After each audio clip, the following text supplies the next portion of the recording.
بسم اللہ الرحمن الرحیم۔ شروع اللہ کے بابرکت نام سے جو بڑا مہربان اور نہایت رحم کرنے والا ہے۔ نمرا وائس سٹوریز چینل دیکھنے والوں کو میرا پیار بھرا سلام۔ السلام علیکم ورحمۃ اللہ وبرکاتہ۔ پیارے دوستو، آج ہم آپ کے ساتھ ایک ایسا حیران کن واقعہ شیئر کرنے والے ہیں جسے سن کر آپ لوگ بھی حیران رہ جائیں گے۔ پیارے دوستو، یہ واقعہ حضرت سیدنا خواجہ بختیار کاکی رحمت اللہ علیہ اور اس عورت کا ہے جس نے اپنے ناجائز بچے کا الزام حضرت سیدنا خواجہ بختیار کاکی رحمت اللہ علیہ پر لگایا۔ پیارے دوستو، یہ واقعہ کچھ یوں ہے کہ ایک مرتبہ سلطان شمس الدین التمش رحمت اللہ علیہ نے اپنا دربار لگائے ہوئے بیٹھے تھے۔ قاضی بھی وہاں پر موجود تھا۔ لوگوں کے مسائل و مقدمات سنے جا رہے تھے کہ اچانک سے دربار کے باہر سے ایک عورت کے چیخنے چلانے کی آوازیں سنائی دینے لگی۔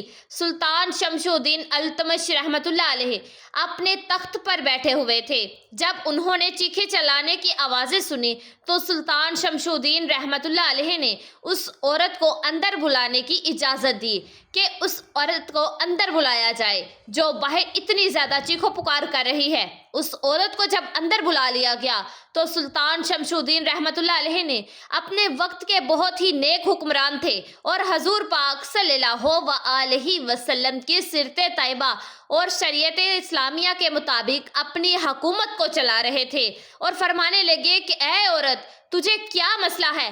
تو کیوں اتنی چیخو پکار کر رہی ہے؟ تو کیوں اتنا رو رہی ہے؟ کیوں اتنا واویلا مچا رہی ہے؟ وجہ کیا ہے؟ وہ عورت کہنے لگی کہ اے سلطان، میری کوکھ میں جو بچہ ہے، ایک شخص نے میرے ساتھ غیر شرعی کام کیا، میرے ساتھ ناجائز تعلقات رکھے اور مجھے حمل ہو گیا۔ اب میرا یہ بچہ پیدا ہونے والا ہے، مگر جب میں اس کے پاس گئی تو اس شخص نے اس بچے کا باپ بننے سے صاف انکار کر دیا ہے۔ اب وہ مان ہی نہیں رہا کہ یہ بچہ اس کا ہے۔ سلطان شمس الدین التمش رحمت اللہ علیہ جو کہ اللہ کے ولیوں کو ماننے والے تھے اور جو بہت بڑے خود بزرگ تھے، شریعت مصطفیٰ صلی اللہ علیہ وسلم پر سختی سے کاربند تھے، جن کی حکمرانی عدل و انصاف اور رحم دلی رایا پر بہت ہی مشہور تھی، جلال میں آگے اور فرمانے لگے کہ میرے ہوتے ہوئے کہ جس کی حکومت شریعت مصطفیٰ صلی اللہ علیہ وسلم کے مطابق چل رہی ہے، جس کا عدل و انصاف پوری دنیا میں مشہور ہے، میرے ہوتے ہوئے کوئی شخص، کوئی ایسا بندہ غلیظ کام نہیں کر سکتا۔ بس تم مجھے اس کا نام بتاؤ، ابھی اس کی گردن اڑا دوں تو پھر کہنا۔ وہ مکار جھوٹی عورت سلطان کی بارگاہ میں رونے لگی، فریاد کرنے لگی اور کہنے لگی کہ اے سلطان، آپ سن نہیں پائیں گے، آپ کے اندر اتنی ہمت اور طاقت نہیں ہوگی کہ آپ اس شخص کو سزا دے پائیں جس کا میں نام لینے والی ہوں۔ سلطان شمس الدین رحمت اللہ علیہ فرمانے لگے کہ تو نام تو بتا، اب تو دیکھ کہ میں اس بندے کا کیا حشر کرتا ہوں، کہ میں اس بندے کی گردن اڑا دوں تو پھر کہنا۔ جب اس مکار عورت نے اس شخص کا نام لیا تو دربار میں سناٹا چھا گیا۔ اس عورت نے کہا کہ سلطان، یہ بچہ خواجہ بختیار کاکی رحمت اللہ علیہ کا ہے۔ اس شخص نے میرے ساتھ ناجائز تعلقات قائم کیے، ناجائز عمل کیا اور یہ بچہ اسی کا ہے، مگر اب وہ ماننے کو تیار نہیں۔ سلطان کے اوپر یہ سن کر سختہ طاری ہو گیا کہ میرے پیر و مرشد کے متعلق یہ عورت ایسی گھٹیا بات کر رہی ہے۔ فرمانے لگے کہ تیری ہمت کیسے ہوئی میرے پیر و مرشد کے خلاف ایسی بات کرتے ہوئے؟ تجھے شرم نہ آئی؟ تیری زبان نہ بند ہو گئی؟ وہ عورت کہنے لگی کہ واقعی بختیار کاکی رحمت اللہ علیہ ہی اس کا باپ ہے۔ سلطان شمس الدین رحمت اللہ علیہ فرمانے لگے کہ کیا تیرے پاس کوئی گواہ ہے؟ تو گواہ بھی حاضر ہو گئے، 4 بندے کھڑے ہو گئے گواہی دینے کے لیے۔ سلطان شمس الدین رحمت اللہ علیہ فرمانے لگے کہ کیا تم گواہی دیتے ہو؟ کیا یہ جو عورت کہہ رہی ہے یہ سچ ہے؟ وہ گواہ کہنے لگے کہ جی حضور، ہم نے خود دیکھا ہے اس کو بختیار کاکی رحمت اللہ علیہ کے ہاں جاتے ہوئے اور یہ بچہ اسی کا ہے۔ لیکن اب وہ مان نہیں رہا۔ سلطان شمس الدین رحمت اللہ علیہ جلال میں آگے۔ وہ عورت بولنے لگی کہ بلاؤ اب اس کو، میں بھی دیکھتی ہوں کہ تم اس کو سزا دیتے ہو یا نہیں۔ سلطان شمس الدین رحمت اللہ علیہ نے ایک بندے کو بختیار کاکی رحمت اللہ علیہ کے ہاں بھیجا۔ اس بندے نے کہا کہ عالی جان کرم فرمائیں، خواجہ بختیار کاکی رحمت اللہ علیہ جو کہ کے بہت ہی ضعیف ہو چکے تھے، بہت ہی مشکل سے دربار میں حاضر ہوئے۔ جیسے ہی وہ دربار میں حاضر ہوئے تو تمام لوگ ان کے ادب میں کھڑے ہو گئے۔ خواجہ بختیار کاکی فرمانے لگے کہ اے لوگو بیٹھ جاؤ، آج میں پیر بن کر نہیں بلکہ دربار میں ایک مجرم بن کر آیا ہوں، اور مجرموں کے ساتھ یہ سلوک روا نہیں ہے، بیٹھ جاؤ۔ سلطان شمس الدین رحمت اللہ علیہ عرض کرنے لگے کہ عالی جاں، یہ عورت آپ کے بارے میں یوں کہہ رہی ہے۔ حضرت خواجہ بختیار کاکی رحمت اللہ علیہ نے جب عورت کی طرف دیکھا اور فرمانے لگے کہ میرا رب جانتا ہے کہ میں اس عورت کو جانتا ہی نہیں ہوں اور نہ ہی میں نے اس کو کبھی دیکھا ہے۔ وہ عورت کہنے لگی کہ اچھا، اب وہ وقت بھول گئے جب تم لوگوں کو تہجد کے وقت پیغام بیچ کر مجھے اپنے ہاں بلایا کرتے تھے اور میرے ساتھ اپنی راتیں رنگین کیا کرتے تھے۔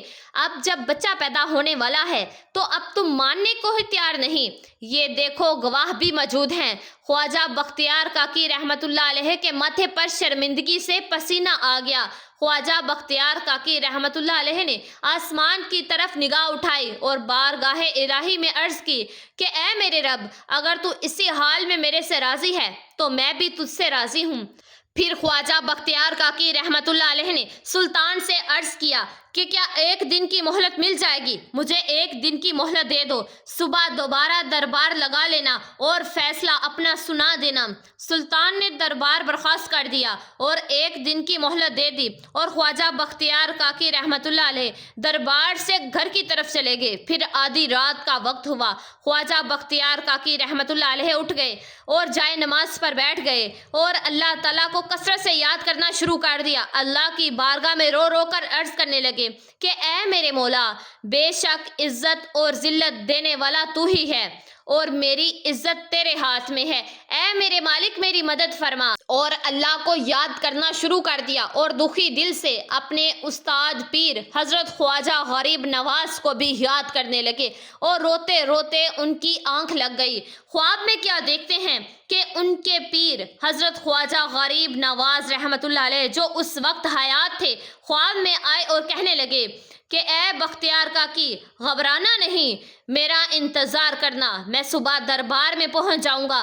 سلطان سے کہنا کہ میرا انتظار کرے۔ پھر جب صبح ہوئی تو خواجہ بختیار کاکی رحمت اللہ علیہ انتظار میں لگے ہوئے تھے۔ اسی دوران جیسے ہی سلطان نے خواجہ بختیار کاکی رحمت اللہ علیہ سے سوال کرنا چاہا کہ خواجہ غریب نواز سامنے سے تشریف لا رہے ہیں، آپ رحمت اللہ علیہ نے حضرت خواجہ قطب الدین بختیار کاکی سے پوچھا کہ تم کیوں پریشان ہو؟ خواجہ قطب الدین بختیار کاکی رحمت اللہ علیہ منہ سے تو کچھ نہ کہہ سکے لیکن آنکھ کی آنکھوں سے آنسو جاری ہو گئے۔ سرکار خواجہ غریب نواز رحمت اللہ علیہ نے اس عورت کی طرف غصے سے دیکھا اور کہا کہ اے بدکار عورت کی کوکھ میں پلنے والے بچے، تیری ماں قطب الدین بختیار کاکی رحمت اللہ علیہ پر تیرے باپ ہونے کا الزام لگا رہی ہے، تو ان سب کو سچ بتا۔ وہ عورت کہنے لگی کہ بھلا کوکھ میں پلنے والا بچہ بھی کبھی گواہی دیتا ہے؟ آپ سرکار رحمت اللہ علیہ نے فرمایا کہ چپ کر اے بدکار عورت، اللہ چاہے تو سب کچھ ہو سکتا ہے۔ خواجہ غریب نواز رحمت اللہ علیہ کا ارشاد فرمانا ہی تھا کہ اس عورت کے پیٹ سے اتنی صاف آواز آئی، ادھر موجود سبھی لوگوں نے صاف صاف سنا۔ بچے نے پیٹ میں سے کہا کہ السلام علیکم حضور، میری ماں کا بیان بالکل جھوٹا اور غلط ہے اور یہ بڑی ہی بدکار اور جھوٹی ہے۔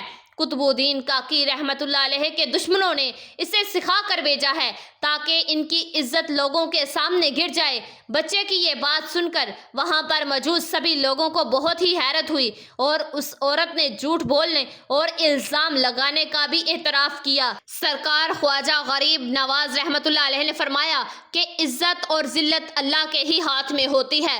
یہ کہہ کر انہوں نے بختیار کاکی رحمت اللہ علیہ کا ہاتھ تھاما اور دربار سے باہر جانے لگے تو سلطان شمس الدین التمش رحمت اللہ علیہ پیچھے بھاگے اور عرض کرنے لگے کہ علی جاں، آپ کہاں جا رہے ہیں؟ کدھر جا رہے ہیں؟ فرمایا کہ بختیار کاکی میرا تھا، تیرے حوالے کیا تھا تاکہ ان سے تو فیض حاصل کرے اور ان کی عزت کرے۔ تیرے سے یہ کام نہیں ہوا، اس لیے میں انہیں واپس اجویر لے کر جا رہا ہوں۔ سلطان نے عرض کیا کہ علی جاں، نبی پاک صلی اللہ علیہ وسلم کی دین کی خاطر ہی انہیں یہیں پر رہنے دیں۔